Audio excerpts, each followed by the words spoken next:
pornography trained my mind to think of breasts in the abstract. It took years for me of interior work to link the breasts with the person. Gotcha. So that I'm not just, my eyes are not just going to wherever the attractive breasts are.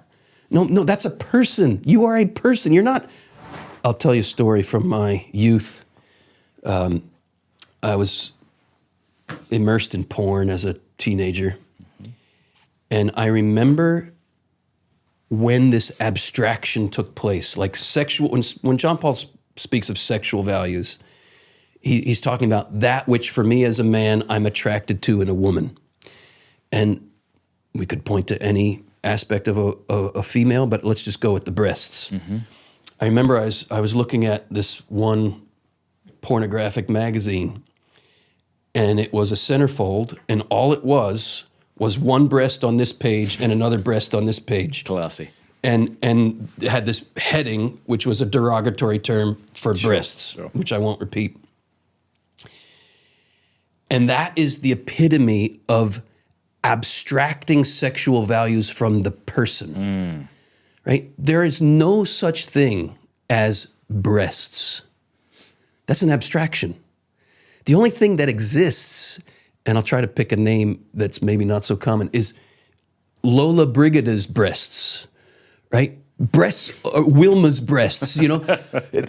Breasts are a person's, right? Yes, it's some person's breasts. It's not breasts. To speak of breasts in the abstract, I see, is to cut the breasts off from the person. Like in that... Right, so it's like we say Joan has breast cancer. We don't say Joan's breasts have cancer. Right. Joan has breast... Yes, that makes... They are Joan's breasts, right? They're not just breasts. There's no such thing as breasts in the abstract. But pornography trained my mind to think of breasts in the abstract. So as a male, I'm attracted to that sexual value. But it took years for me of interior work, and it's not that I'm perfect at this moment, there's still work to do, years of interior work to link the breasts with the person. Gotcha. So that I'm not just, my eyes are not just going to wherever the attractive breasts are.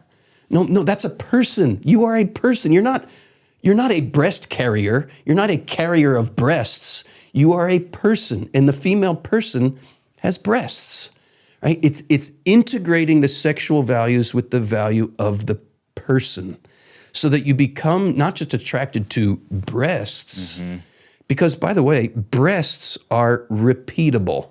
What does that mean? You can find attractive breasts on any number of women, but the person is unrepeatable. Right. There's no other Wendy. There's no other Cameron, right? There's no other person in the world that is my wife. And suppose my wife gets breast cancer and has a double mastectomy. If all I was attracted to was her breasts, well, guess what? Now she doesn't have them anymore, because I'm saying if she had breast cancer and they were removed, would I still love her? Yeah. Would I still recognize the value of the person? Or was I only in the relationship because I was attracted to her sexual values, abstracted from the person? See, the journey here is one of integrating, not rejecting sexual values, not at all, but of integrating sexual values with the value and dignity of the person. I have a story about breasts. Let's hear your story about breasts. And I'll begin by referencing that movie, The Shining, with Jack Jack Nicholson. Nicholson, that's right. Do you remember that? I'm not recommending this movie necessarily, but do you remember that scene with the woman in the bathtub? Yes. And this beautiful naked woman stands up and faces him, and he embraces her. If I remember correctly, perhaps he kissed her. I saw the TV version. Okay. So, well, you might enjoy seeing this because the analogy is profound.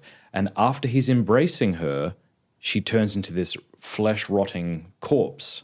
She's dead. Oh, no, I don't remember That's that. pornography. Yeah. And the time I was able to see pornography for what it was, more than any other time, I think, was when I remember seeing my wife breastfeed my son for the first time. And this isn't me pretending to be more pious than I'm not. I'm a wretch. There's a lot of perversion in my heart that still exists and I wish would be remedied. But watching my wife breastfeed my eldest son, I saw the beauty of my wife and I saw the horror of pornography in that moment. Yes. Yeah. Well, there's the integration of the breast with the dignity of the person. And it became for you not just a theory, not just an idea, it became a lived experience for you in that moment. And that's what JP2 is saying here, saying, pay attention to your lived experiences, both those of using others, treating others as something, and also seeing others as someone. You saw your wife there in her God-given dignity. You saw why God gave women breasts, and there was an integration. Can I have you